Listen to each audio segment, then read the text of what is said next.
गंगा जी की रेता चंदन समान जान। गंगा मैया के किनारे एक ब्राह्मण कथा संस्कार संबंधित कार्य किया करते थे।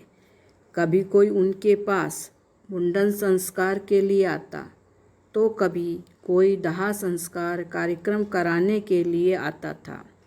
इस प्रकार वह लोगों के कई कार्यक्रम किया करता था। ब्राह्मण पंडित अपना उल्लू या स्वार्थ सिद्धि करने में माहिर था।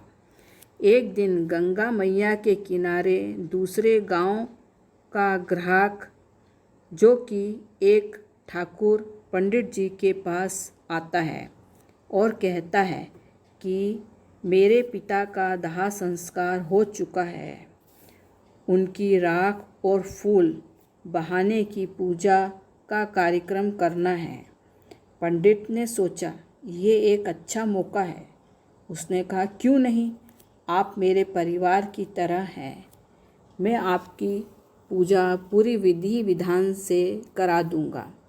बाकी आसपास के पंडित तो बहुत लूटते हैं। आप चिंता नहीं करें, आपका कार्यक्रम बहुत अच्छा रहेगा। ठाकुर ने कहा, ठीक है, आप पूजा का सारा सामान ले लीजिए और कार्यक्रम संपन्न कराइए। पंडित, चूंकि उल्लू बनाने में माहिर था, उसने कहा, आप चिंता मत कीजिए, मेरे पास सभी सामग्री रखी है। पंडित जी ने अपनी छोटी सी पोटली बगल में दबाए ठाकुर के साथ गंगा मैया के घाट के किनारे चल दिए। घाट पर पंडित और ठाकुर ने स्नान किया। उसके बाद ठाकुर ने अपने हाथ में अपने पिता के फूल एवं राख लिए और पंडित जी ने छोटी सी टोकरी पोटली में से निकाली और ठाकुर के साथ गंगा में गए। पानी जब कमर तक आ गया तब जाकर रुक गए। ठाकुर सीधे खड़े हो गए। पंडित जी ने मंत्रों का उच्चारण जोर जोर से करने लगे। बाद में राख और फूल की टोकरी ठाकुर के हाथों से गंगा में बहा दिए और अपनी पूजा की सामग्री ना तो खरीदी और ना ही उसका उपयोग किया। जब ठाकुर को तिलक लगाने का समय आया तो पंडित जी ने टोकरी को कुछ देर इधर उधर देखने के बाद कुछ ढूंढने लगे। ठाकुर ने पूछा, क्या ढूंढ रहे हो? तो उन्होंने कहा, कुछ और। पानी में एक डुबकी लगाई और पानी के नीचे से पंडित ने रेत उठाई और ठाकुर जी को उसका तिलक लगाने लगे और कहा कि गंगा जी की रेता चंदन समान जान, अर्थात गंगा जी की रेत है जो कि चंदन के समान है। अतः ठाकुर को पंडित उल्लू बनाने की बात समझ में आ रही थी।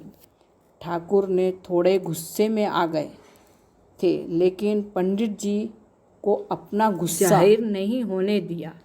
ठाकुर जी सोचने लगे, पंडित जी बहुत घटिया हैं, पूजा का कोई सामान भी नहीं लिया और मेरे से कहते जा रहे थे कि पूजा पूरी विधि विधान से करवाएंगे, लेकिन ऐसा कुछ नहीं किया।